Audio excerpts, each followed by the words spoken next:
Hello everyone and welcome to the long-awaited Dark Souls 3 quality build playthrough. My name is Tebril and today we're finally reviving this undead husk of a channel.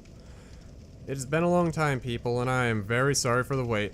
As per usual, don't really have too many excuses that are really worth mentioning. It's the same stuff more or less. Lots of stuff happening and life getting crazy and whatnot. Had to take pretty much a year off from uploading because of all the stuff that was happening, but things are finally settling down and I think I'm in a good place to upload again. So I'm glad to be here with you guys today. Now, you may notice there are some slight changes on my character. I did switch over my shield to the Lothric Knight shield, and I did upgrade it a bit. My souls are a bit lower because I did upgrade a few of my stats since the last episode. I gained 2 more dexterity, and I bought some arrows and stuff, so that's changed, as well as my Estus Flask. I had a Estus Flask shard and a bone shard, or, you know, the bone dust, in my inventory from the previous episodes. So I just went ahead and upgraded those off screen so you guys didn't have to go through all of that junk. At any rate, we are going to continue throughout this area and hopefully get done with it within an episode or two. It actually isn't that bad of an area.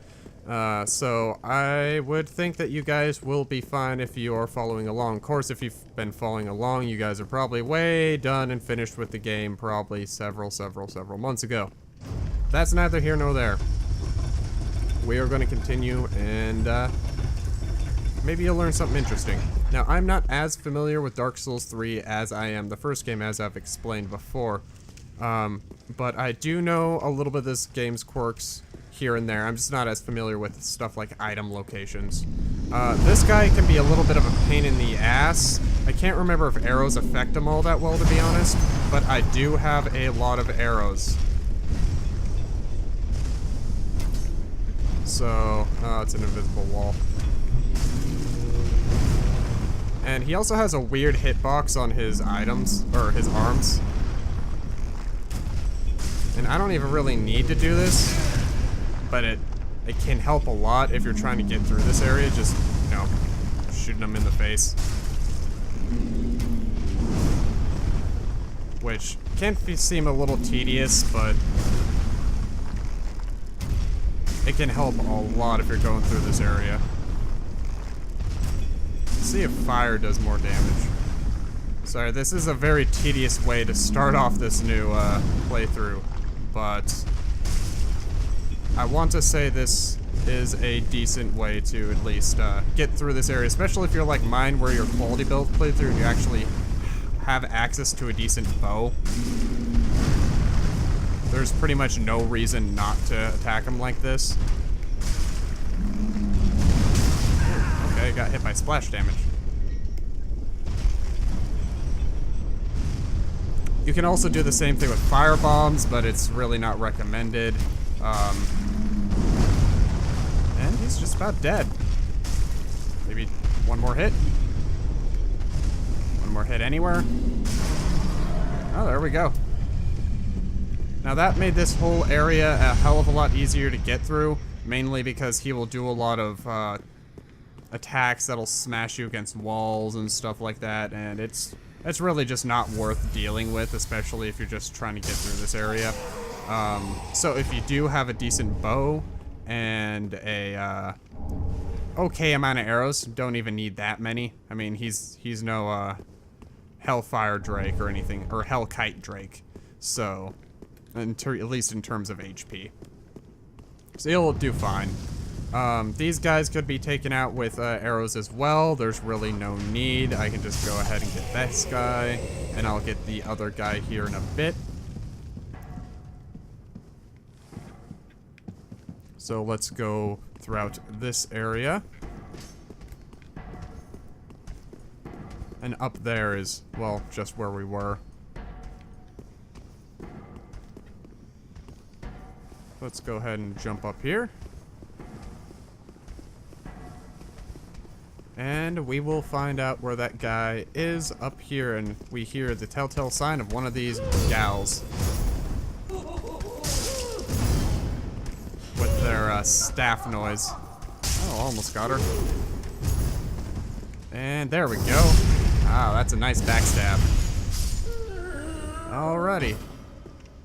So there should be the bowman right there, and there is an ember up here for your troubles. Not a huge reward, but I would say it's reward enough. Especially because all you need to do is just go up a ladder and kill a grandma, so you'll be fine. Just don't trip on her body on your way out.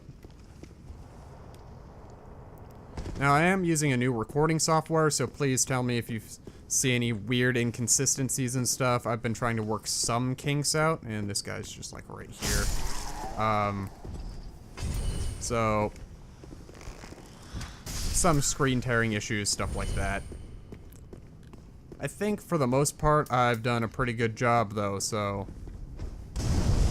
just let me know if there's anything I could improve on for your viewing pleasure. And we got Seek Guidance. Not really something we need, as we are not really a magic user. What are you even doing? Nothing, apparently. But it's nice to have just for collection's sake, of course. Now, over here, there is a nice chest and an altar, and of course, looking at the chain, it's kind of clipped into the floor there, so it's a little bad, but that's a mimic. If we had any Lloyd's talismans, which we actually might have, we could just open it up, but I think it's more fun to attack these guys, so let's just go ahead and do that.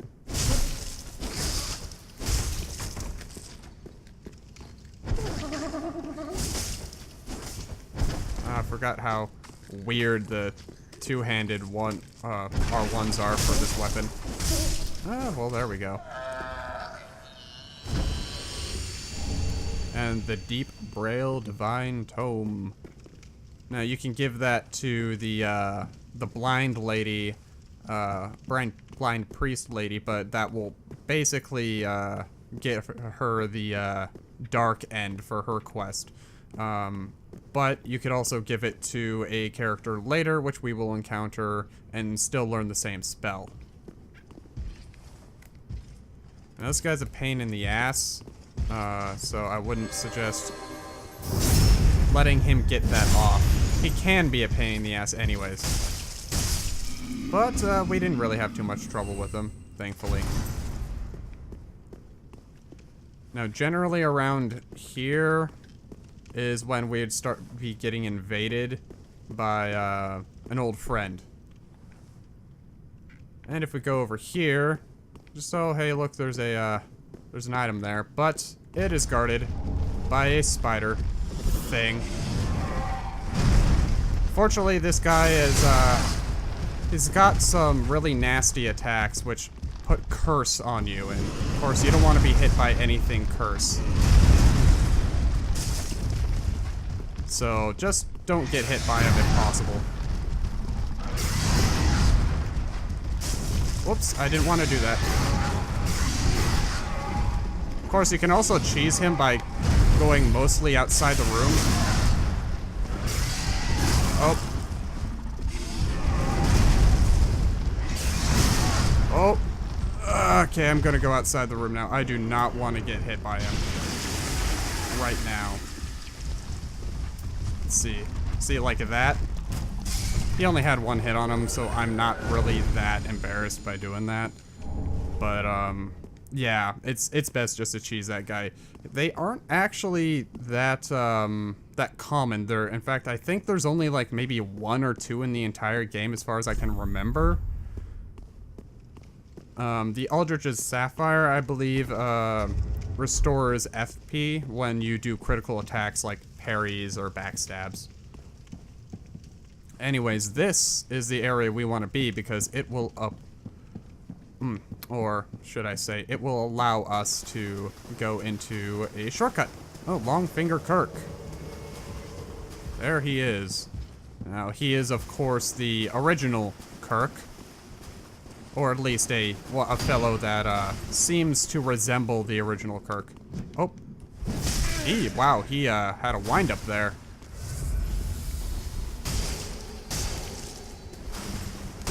Oh, yeah, I'm just not good with my parry timings right now. So I'm just gonna stop doing that for a bit. And like his original armor, it hurts you when he rolls. So just keep that in mind. And of course you get his spiked shield and barbed straight sword, which really the straight sword isn't that great. I have upgraded a bunch before. The bleed is kind of nice, but I'm not sure if it's really worth upgrading and using. But hey, just about a lot of weapons in this game can be pretty useful, including the original longsword, which is pretty interesting. Anyways, this is an area that we've been to before. Down there is those little maggot guys, and that leads straight out to the bottom of the courtyard area. Now over here, we open this up. And this is a nice little area that leads up to an elevator, but this is more important. This is what we've come all the way around here for. Bonfire. So that door that was just closed over there is now opened. And we have access to the bonfire again. Now this is what I would call one of Dark Souls 3's better design decisions in terms of level layout. There is a lot of shortcuts in Dark Souls 3 which seem kind of unneeded. Like the area that leads from the Black Knight in the swamp area to the Crystal Lizard on the other side. There's pretty much no point in going through that area at all, unless if you're going after a specific item. But a shortcut like this, where you can go from the main part of, you know, the hub area here, out to the courtyard, or out to the main part of the cathedral, plus having the area which goes over here into the cathedral itself, and then a further area up here which goes on top of the cathedral. That's just good level design, in my opinion. It's very Dark Souls 1 vibey in a very good way. So let's continue along our way here. Enough gabbing about game design.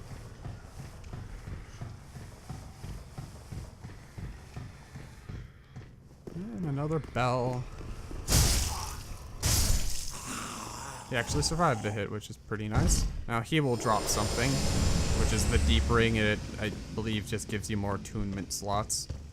And this can be a tricky jump. If you misroll it, you'll just fall straight off the edge, which is not good, but I've never really had that happen too many times to me before, so I wouldn't worry about it too much.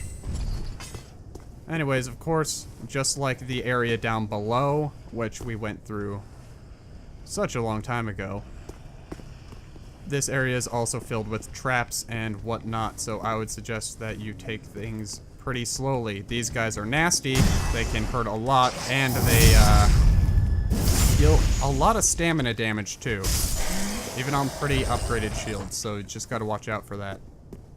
Of course, just like other guys, you can pull them by shooting them with an arrow. Apparently that one missed. Is he really that far away? Nah, I'm just going ahead of him. God, I'm just terrible at this, apparently. There we go, God. I think I just missed him barely the first time and thought I needed to aim higher.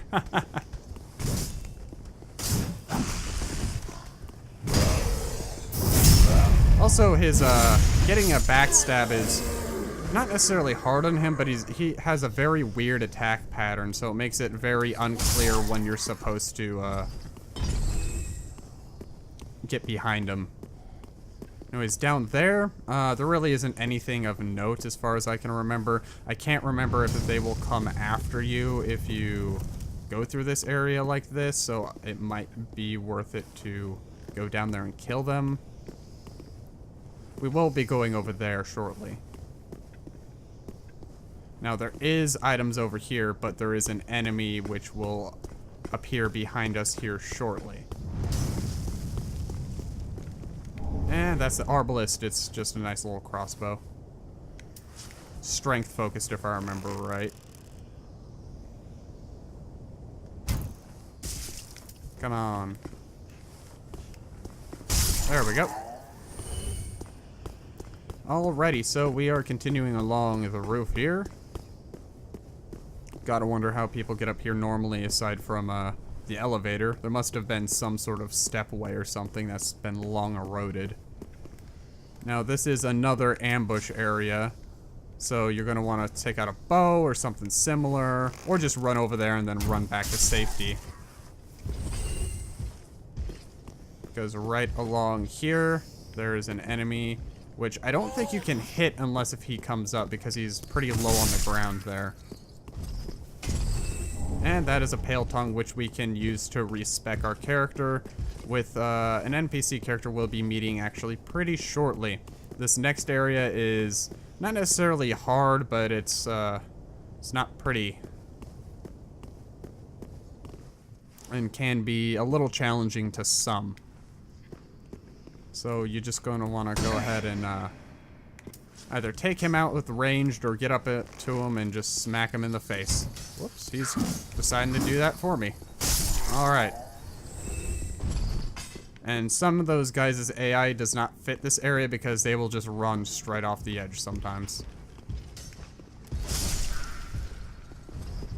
And that guy right there, he is actually pretty, he's pretty beefy.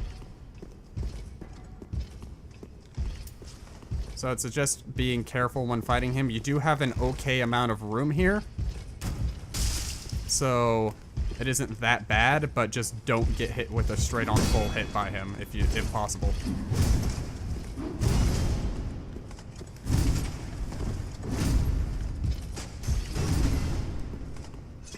It's not fun. Okay, there we go. Aha. Okay, that's good. Usually I wouldn't try to backstab Cheese too terribly much, but those guys are a pain in the ass. Thankfully I was able to get him pretty quickly without sustaining any damage. And this is a nice little overview of the cathedral area.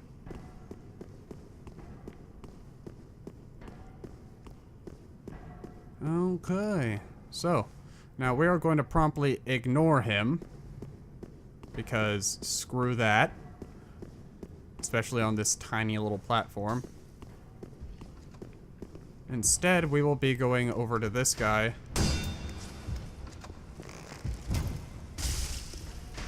Oops, he got me. And we will be trading blows here for a bit. Let's see if you can get me from here. No, I can get him. Alright. And he got me. It's really easy just to go ahead and fight him normally, but this is a hell of a lot safer. Did he? Oh, I think he actually dropped something. Interesting. Oh, an ember. That's nice. Completely forgot they actually dropped embers. I know they can drop their armor set. Anyways, we're going to want to avoid him. Immediately jump down there and then jump to your left down onto that platform. Don't go to the right because you will just straight up die. So I wouldn't suggest that. And he likes to follow you down here, so be very careful. Top off your health if needed. As you see, I took a large amount of damage there. And then run off to your side here, and a good lot of the time, if you're lucky, he will not follow. This will access as a sort of another hub area. So as we can get this up, we will be good. Alrighty, so let's run across here. Go over to here. And finally, open up this door, which going from the outside of the cathedral will be very familiar because it is actually the front door. And now we got that open, so that's good. Really, there isn't a whole lot of point of having this door open because you won't be going through this area very often, but if you want to make the bonfire run from here instead, you can. It just really isn't all that useful up until later when you have to go through the boss. And this is a little shortcut which opens up to the boss later. However, the boss isn't a very hard one, so thematically it's cool, but otherwise it's almost kind of pointless. Anyways, let's just go throughout here. Grab this dual charm, which is good, I guess. I don't really use them. There's another giant over there. That one will probably fight a little bit more normally instead of just cheesing him. However, with all that gunk on the floor, it isn't fun. And there isn't a rusted iron ring type item, if I remember correctly.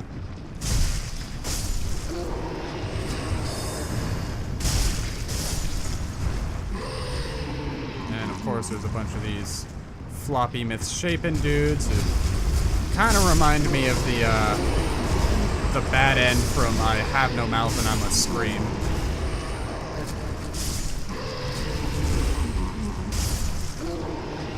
If you've ever seen that picture, look it up. Of course, these guys actually do have mouths. It's just a very similar looking guy. Anyways, we've got a red... Oh, okay, I need, where the heck is my friggin... Didn't even realize... There's my torch. Yeah, I didn't realize I even had blood loss going on. Forgot these guys actually inflict that on you. Oh, it's a good thing I was noticing that. Alrighty. Much like with the maggots outside, if you ever get any sort of blood loss type thing that's happening, or you're building up and you don't know why it's building up, it's probably because there's all sorts of little maggoty things on you. Just use some flame and you'll be good. Alrighty, so here we are here. Now here's the Helm of Thorns. This is, of course, you know, Kirk's set. And this lady here will allow you to join the Covenant, which will basically allow you to respec your character. You can only do it, I think, a maximum of 3 times per one playthrough, but it resets. And I'm not going to do that right now. I might do it later. But for now, I think that's good. Anyways, here is also a bonfire here in case if you needed it. It's also very good for warping back to the main bonfire. Back at the cleansing chapel, which we will do because there's really not a whole lot of point in being here at the moment.